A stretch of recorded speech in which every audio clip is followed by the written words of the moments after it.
Guys இது வந்து பெங்களூர் கத்திரிக்காய் கூட்டு ஓகேவா. இப்போ தான் பண்ணி முடிச்சு இறக்கி வச்சேன்.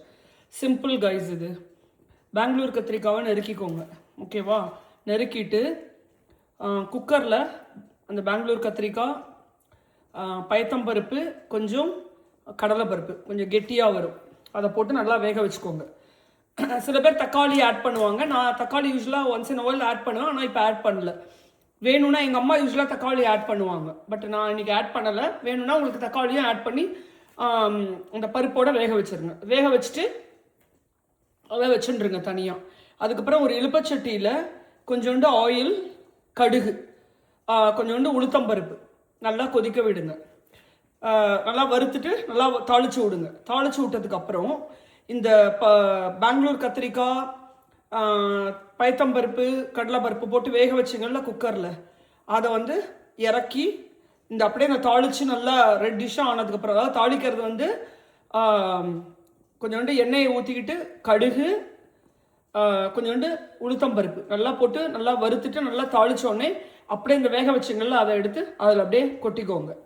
கொட்டிக்கிட்டு கொஞ்சோண்டு கொரியண்டர் பவுடர், அதுக்கப்புறம் நான் முன்னாடியே உங்களுக்கு நான் மென்ஷன் பண்ணியிருக்கேன். ஆக்சுவலாக நான் எப்போவுமே வந்து இது போடுவேன், மஞ்சள் பொடி போடுவேன். எதுக்குன்னா பாடியில் உள்ள இன்ஃப்ளமேஷனும் நல்லா அது ரெடியூஸ் பண்ணி, ஏன்னா it has an antibiotic effect இருக்குது அதில்.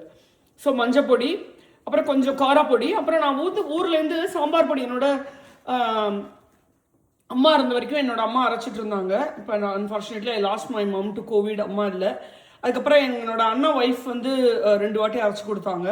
அதுக்கப்புறம் என்னோட அக்கா இப்போ ஒரு 2 வாட்டி அரைச்சி கொடுத்தாங்க. ஸோ நான் ஊருக்கு போனேன்னா சாம்பார் பொடி கொஞ்சம் அரைச்சி கொடுங்கன்னு கேட்டேன்னா யாராவது ஒருத்தர் எனக்கு ஹெல்ப் பண்ணுவாங்க. ஸோ ஊர்லேருந்து சாம்பார் பொடி எடுத்துன்னு வரேன் இல்லையா, அதை ஆட் பண்ணுவேன்.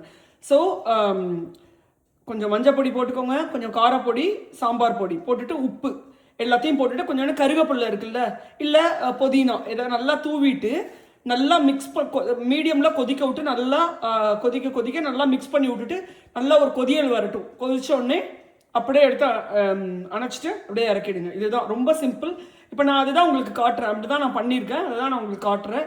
இப்போ பாருங்கள், அவ்வளோ நல்லா இருக்குது. டேஸ்ட் பண்ணி பார்த்தேன். என்னோட இன்னொரு ஹேபிட் வந்து ஏதாவது நான் குக் பண்ணேன்னா உடனே டேஸ்ட் பண்ணுவேன், டு மேக் ஷுர் எல்லாம் ரைட்டாக இருக்கான்னு நான் வந்து டேஸ்ட் பண்ணி பார்த்தேன்.